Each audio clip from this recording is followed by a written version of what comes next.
Students, आप लोग कैसे हैं? हमें उम्मीद है आप लोग स्वस्थ होंगे, मस्त होंगे और अपने पढ़ाई में व्यस्त होंगे। डियर स्टूडेंट्स, आज का जो हमारा टॉपिक है क्लास 10 और 12 दोनों के बच्चों के लिए बहुत ही महत्वपूर्ण है। और जैसा कि मैं यहाँ लिख चुका हूँ लेंस के लिए रेखीय आवर्धन के सूत्र की उपपत्ति। यहाँ पूरा मैं आपको अच्छे से बताऊंगा, प्रूव करके दिखाऊंगा कि रेखीय आवर्धन की के लिए सूत्र को कैसे प्राप्त करें, और एग्जाम में प्रूव करने के लिए आता भी है कि निगमन कीजिए, रेखीय आवर्धन के सूत्र का निगमन कीजिए। तो आप कहीं मत जाइएगा, आप शुरू से अंत तक देखिएगा, वीडियो आपके समझ में 100% आएगा। हम आपको अच्छे से और यहाँ से आसान तरीका आपको कहीं नहीं मिलेगा। तो चलिए, यहाँ जैसे कि हमने पहले लिख दिया है, जिससे हमने पहले इसलिए लिखा, ये नहीं कि हमने बस इसलिए लिखा है जिससे समय थोड़ा कम लगे, आप उबे ना। तो रेखीय आवर्धन, लाइनियर मैग्निफिकेशन, इसका सूत्र क्या, मतलब इसका डिफिनेशन क्या है? किसी वस्तु के प्रतिबिंब की लंबाई तथा वस्तु की वास्तविक लंबाई, मतलब जो वस्तु के इमेज की जो लेंथ है, ठीक है ना, और वस्तु की जो वास्तविक लंबाई है। जैसे मान लीजिए ये है, हम आपको समझा देते थे, मान लीजिए ये वस्तु है, ये वस्तु का प्रतिबिंब है, ये मान लीजिए 4 सेंटीमीटर है और ये मान लीजिए 2 सेंटीमीटर बना, इसकी लंबाई 2 सेंटीमीटर है, जो प्रतिबिंब बनी ये 2 सेंटीमीटर। इसको जब नापा गया ये 4 सेंटीमीटर का था, प्रतिबिंब जब मापी गई तो 2 सेंटीमीटर की थी।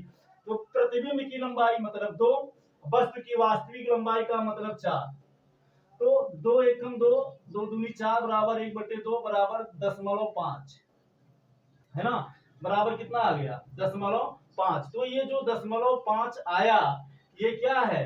यही 0.5 आपका रेखीय आवर्धन है। तो यहाँ हमने लिखा है किसी वस्तु के प्रतिबिंब की लंबाई तथा वस्तु की वास्तविक लंबाई के अनुपात को रेखीय आवर्धन कहते हैं, और इसे स्मॉल m से व्यक्त करते हैं।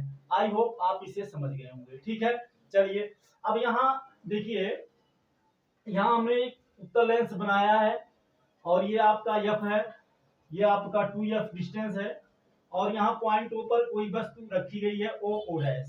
ठीक है, इसके बाद में ये आपका लेंस है, लेंस का प्रकाशिक केंद्र है, यहाँ f डैश 2f डैश। ठीक, अब देखो, मान लो जो वस्तु आप इसके पहले मतलब आपने अपवर्तन के नियम में पढ़ा है, लेंस के से इमेज बनाने के नियम में, जो मुख्य अक्ष के समांतर जाती है, इसको अगर आप A मान लीजिए, तो O डैश A समांतर है OC के, ये इसके समांतर है। तो जो मुख्य अक्ष के समांतर जाती है वो फोकस से निकलती है, तो ये फोकस से निकल गई। ठीक है, इसके बाद में एक किरण ये है रेज, जो प्रकाशिक केंद्र से जाती है। तो आप इन्हें पढ़ा है, जब प्रकाशिक केंद्र से जो जाती है वो सीधे निकल जाती है, तो ये सीधे निकल गई। तो आप देख सकते हैं O डैश से दोनों किरणें आ करके यहाँ इस पॉइंट पर मिल रही हैं, तो इसी पॉइंट पर इसका इमेज बनेगा। तो ये जो आ रही है दोनों किरणें कहां से आ रही है? O डैश से, तो O डैश की इमेज यहाँ बनेगी, तो O डैश का इमेज I डैश हो गया, अर्थात ये जो है ये कहां जाएगा? ऊपर जाएगा, तो अर्थात उल्टा इमेज बनेगा, लेकिन वास्तव में मिल रही है तो इसलिए वास्तविक इमेज बनेगा। ठीक है, इतना आपकी समझ में आ गया। अब देखो, यहाँ हमने लिख दिया उपपत्ति थोड़ा, जिससे समय कम लगे, जैसा कि मैंने आपको पहले बता दिया। हमने माना कि लेंस से वस्तु की जो दूरी है CO है, CO बराबर क्या हो जाएगा? U।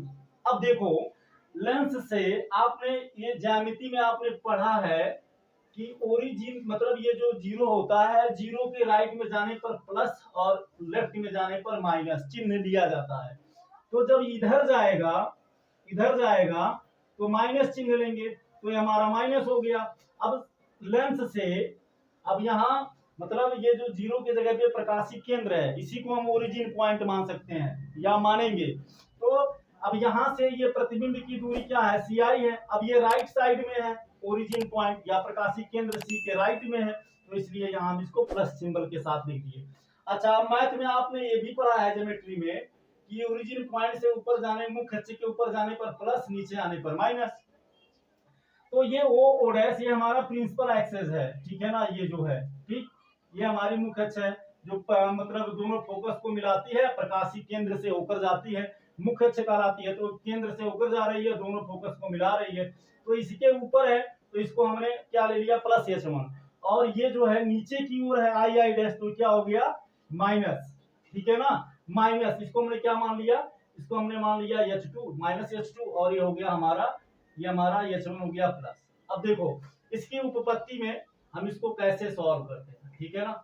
देखो यहाँ लिखिए त्रिभुज, यहाँ हमने इतना लिख दिया है। अब यहाँ लिखिए त्रिभुज क्या, त्रिभुज COO डैश, COO डैश तथा त्रिभुज CII डैश में, ठीक है ना। दोनों त्रिभुजों में एक त्रिभुज हमारा है ये COO डैश और आप देख सकते हैं एक त्रिभुज हमारा ये है CII डैश। एक त्रिभुज ये है CII डैश और एक त्रिभुज हमारा है COO डैश, ठीक है।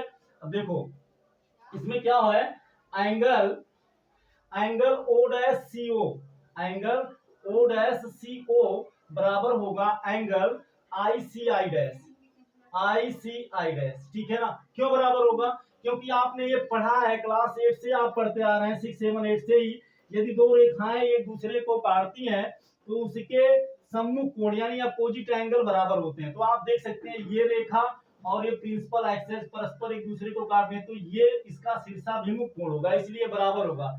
यहाँ लिखिए चूंकि शीर्षाभिमुख कोण है, क्या है, शीर्षाभिमुख कोण, जिसको इंग्लिश में बोलते हैं अपोजिट एंगल, शीर्षाभिमुख कोण है, कोण है, ठीक है। अब आगे बढ़ते हैं। अब आप देखिए, अब आप वस्तु को ये लंबवत ही रखें, सीधा ही रखेंगे, टेढ़ा थोड़ी ना रखेंगे, किसी भी वस्तु को रखेंगे नहीं तो गिर जाएगा झुक करके। तो ये इसका इमेज भी लंबवत ही बनेगा। तो इस तरह से आप देख सकते हैं angle O dash OC, angle O dash OC बराबर होगा angle I dash IC, I dash IC, मतलब ये कोण बराबर होगा इस कोण के। क्यों, यहां लिख दीजिए चूंकि क्या है, दोनों लंबवत हैं, दोनों क्या है, लंबवत हैं, ठीक है ना। वस्तु हमेशा सीधी ही रहेगी, लंबवत ही रहेगी। दूसरा number angle OO dash, OO dash OO dash C बराबर होगा एंगल किसके, CI डैश I के, CI डैश I के।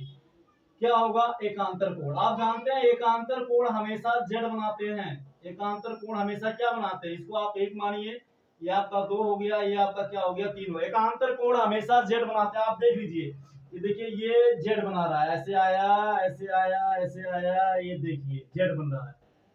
इससे मतलब नहीं है Z उल्टा बने या सीधा, ये देख लीजिए आप, ये ऐसे आकर के ऐसे बन रहा है, यहाँ ऐसे ऐसे ही बन रहा है ना। देखो एक Z यहाँ बना रहा है और ये Z यहाँ बना रहा है ना, इस तरह से आया और ऐसे चला गया तो Z बना रहा है। अच्छा, एकांतर कोण कब बनेगा, जब दो रेखाएं समांतर होती हैं। तो देखो ये समांतर है और ये कोई ऐसी, जब दो रेखाएं समांतर होती हैं, कोई तीसरी रेखा काटती है तब Z बनता है, तब जब Z बनेगा तब माना जाएगा। तो आप देख सकते हैं ये इसके समांतर है, ये रेखा इसके समांतर है और ये इसको क्या कर रही है, काट रही है, तो इसलिए एकांतर कोण हो गया।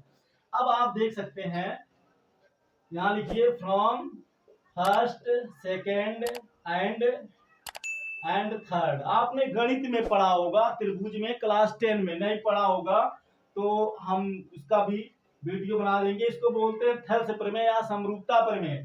क्या कहता है, यदि दो त्रिभुज हों और दोनों के संगत कोण समान हो तो संगत भुजाओं का अनुपात समान होता है। अर्थात यहाँ लिखिए, इसलिए यहाँ लिखिए त्रिभुज COO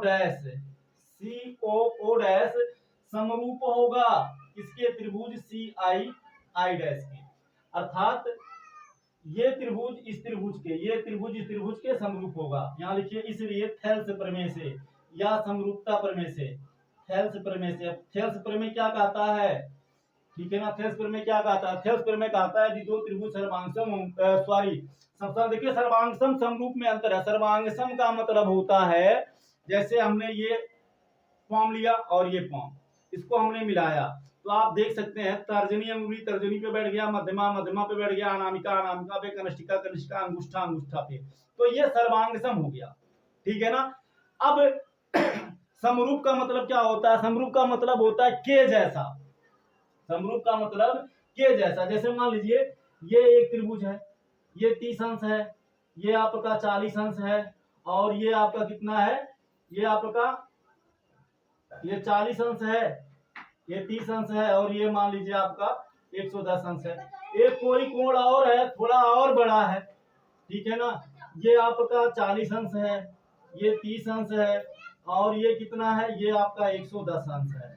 तो आप देख सकते हैं ये कोण इसके बराबर, ये कोण इसके बराबर, और ये कोण इसके बराबर। तो ये संगत कोण बराबर हो गए, तो ये त्रिभुज इसके क्या होगा, समरूप होगा, मतलब सिमिलर होगा।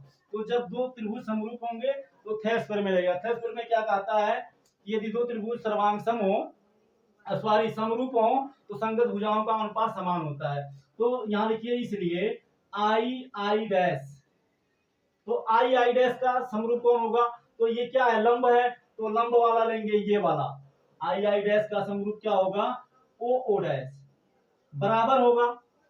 अब आई आई डैश किस पे स्टैंड है, सी आई पे, तो हो गया सी आई अपान ओ ओ डैश किस पे स्टैंड है, ओ ओ डैश स्टैंड किस पे, सीओ पे, तो हो गया सीओ। अब देखिए आई आई डैश बटे ओ ओ डैश, तो आई आई डैश का मान क्या है, माइनस, देखिए नीचे की ओर है तो ये माइनस एच टू हो जाएगा, तो हो गया माइनस एच टू। ये आपका क्या होगा, माइनस एच टू, चूंकि ये मुख्य अक्ष के नीचे है और ये मुख्य अक्ष के ऊपर है, तो ये हो जाएगा प्लस एच वन बराबर सी आई। तो सी आई का मान क्या हो जाएगा, वी हो जाएगा, ठीक है ना, हमने वी माना है ना, सी आई बराबर, तो वी हो गया। इसके बाद में सीओ, सीओ का मान क्या हो जाएगा, माइनस यू हो जाएगा, तो माइनस से माइनस कैंसिल हो गया, तो एच टू बटे एच वन बराबर क्या आ गया, वी बाई यू, ठीक है ना। तो ये हमारा क्या हो गया, प्रूफ हो गया। या इसको हम ऐसे भी लिख सकते हैं, या H two upon H one बराबर हो गया वी अपान यू, ठीक है। अब यहां लिखिए चूंकि H two upon H one ये क्या है, मेमोरी लाइन है, मतलब अस्तम रेखा है जो एक दूसरे को जोड़ रही है, तो इसको हम रिप्रेजेंट करते हैं यम से, ठीक है ना। यहाँ लिख देंगे इसलिए, तो इस H two upon H one की जगह पर लिख देंगे यम बराबर वी अपान यू। तो ये हो गया हमारा फार्मूला प्रूफ हो गया। तो डियर स्टूडेंट्स, आई होप आप इसे अच्छे से समझ गए होंगे, आपके समझ में आ गया होगा। डियर स्टूडेंट्स, अब आज की क्लास में इतना ही, फिर मिलेंगे नेक्स्ट क्लास में नेक्स्ट टॉपिक के साथ। वीडियो आपको कैसा लगा जरूर कमेंट करके बताइएगा, और हम आप लोगों के लिए बहुत परिश्रम मेहनत करते हैं। हम चाहेंगे कि आप अपना प्यार हमें दीजिए, अपना सपोर्ट दीजिए, और अगर आपको वीडियो वास्तव में समझ में आया हो तो कमेंट जरूर कीजिएगा, अपने मित्रों में शेयर कीजिए, और अपना प्यार और अपना समर्थन मुझे जरूर दीजिए। Thank you so much. जय हिंद।